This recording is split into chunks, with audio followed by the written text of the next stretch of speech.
The real lesson of COVID. How quickly informed consent can disappear. Hello, I am Dr. K. Paul Stoller.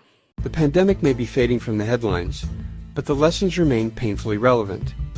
We still have serious work to do if we want to ensure that what happened between 2020 and 2023 never happens again.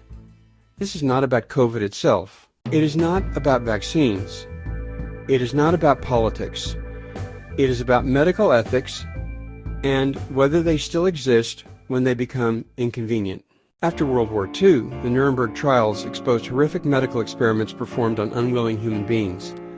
The resulting Nuremberg Code established a simple but profound principle. The voluntary informed consent of the human subject is absolutely essential. That principle was never meant to apply only to Nazi doctors. It was meant to apply to human nature itself. The architects of Nuremberg understood that fear, ideology, institutional pressure, and claims of necessity can persuade otherwise decent people to abandon ethical boundaries. Many Americans assume ethical violations of that magnitude could never happen here. History suggests otherwise. Tuskegee, MK-Ultra, radiation experiments on unwitting populations.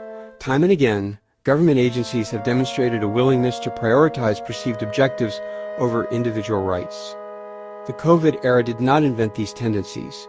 It revealed how quickly they can reemerge when fear is high and power is centralized. One of the cornerstones of ethical medicine is informed consent. Patients should understand potential benefits, potential risks, known uncertainties, and available alternatives. Most importantly, they should be free to refuse.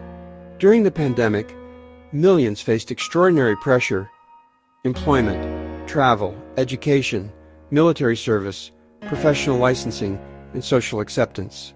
For many, the choice felt less like informed consent and more like coercion. Whether one supported vaccination or opposed it, that distinction matters. Consent obtained under significant pressure is not the same as freely given consent. Emergencies create unique dangers. Fear makes populations willing to surrender freedoms they would normally defend. Institutions gain powers they would not otherwise possess. Dissent becomes easier to suppress. Oversight becomes easier to bypass. The justification is always temporary. The concern is that temporary measures have a habit of becoming permanent precedents. Many legitimate questions from that period remain unresolved. How effective were mandates?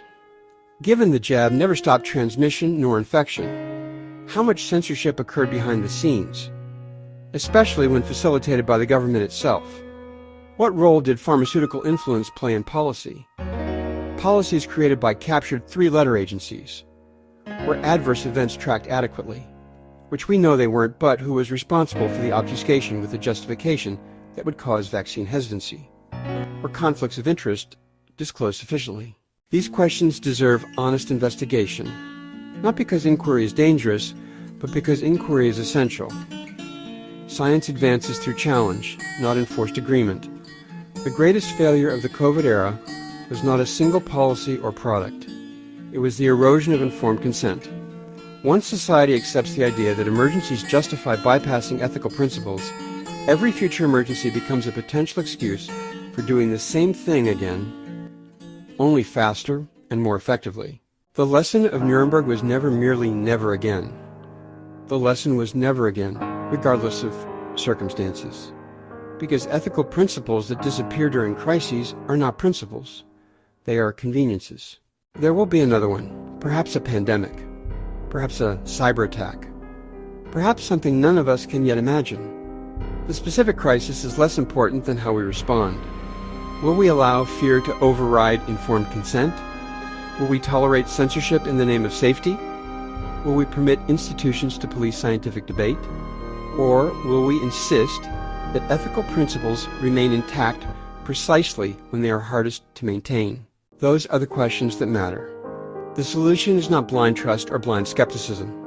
The solution is transparency, open debate, independent oversight, freedom to question, and a renewed commitment to genuine informed consent. Human beings should never be treated as subjects in someone else's experiment without their knowledge and voluntary agreement. That principle is not partisan. It is the foundation of ethical medicine. The real question before us is simple. Did we learn enough from the last emergency to do better during the next one? I hope so, because there will be a next one. And history suggests that preparation begins long before the crisis arrives.